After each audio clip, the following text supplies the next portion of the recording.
Hello viewers, welcome to Shivani's kitchen. ఈరోజు recipe అటుకుల mixture. సింపుల్గా చిన్న చిన్న టిప్స్తో ఎలా చేసుకుందామో చూసేద్దాం రండి. ఇప్పుడు స్టవ్ పైన మందంగా ఉండే కడాయిని పెట్టుకొని ఇలా పేపర్ అటుకుని కొద్ది కొద్దిగా వేసుకుంటూ మీడియం ఫ్లేమ్లో రోస్ట్ చేసుకోండి, క్రిస్పీగా వచ్చేంత వరకు. నిదానంగా లో ఫ్లేమ్లోనే పెట్టుకొని రోస్ట్ చేసుకోండి, లేదంటే అటుకులు మాడిపోతాయి. ఇలా రోస్ట్ చేసుకున్న అటుకులని ఒక ప్లేట్లో వేసి పెట్టుకోండి. ఇప్పుడు అదే బాండీలో 3 టేబుల్ స్పూన్ ఆయిల్ని వేసుకోండి. ఆయిల్ హీట్ అయిన తర్వాత 1/3 కప్పు దాకా పల్లీలను వేసి లో ఫ్లేమ్లో ఫ్రై చేసుకోండి. ఇప్పుడు పల్లీలు లైట్గా కలర్ చేంజ్ అయ్యాక 1 స్పూన్ తాలింపు గింజల్ని వేసుకోండి. అలాగే ఒక 4 to 5 ఎండుమిర్చిని వేసుకోండి.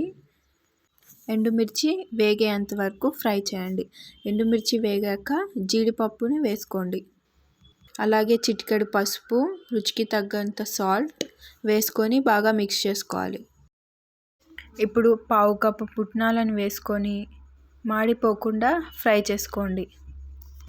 ఇప్పుడు ముందుగా వేయించి పెట్టుకున్న అటుకుల్ని వేసుకొని బాగా మిక్స్ చేసుకోవాలి, మొత్తం మిక్స్ అయ్యేలాగా. మసాలా మొత్తం అటుకులకి పట్టేలాగా మిక్స్ చేసుకోండి. ఈ అటుకులు అనేవి 1 మంత్ వరకు స్టోర్ చేసుకోవచ్చు. అటుకులని బాగా మిక్స్ చేసుకున్న తర్వాత స్టవ్ ఆఫ్ చేసేయండి. చూసారు కదండి అటుకుల మిక్చర్ని ఎలా తయారు చేసుకోవాలో. మీరు కూడా ట్రై చేసి మీకు ఎలా కుదిరిందో కమెంట్ బాక్స్లో కమెంట్ చేయండి. వీడియో నచ్చినట్లయితే లైక్ చేయండి, సబ్స్క్రైబ్ చేసుకోవడం మాత్రం మర్చిపోకండి. Bye bye.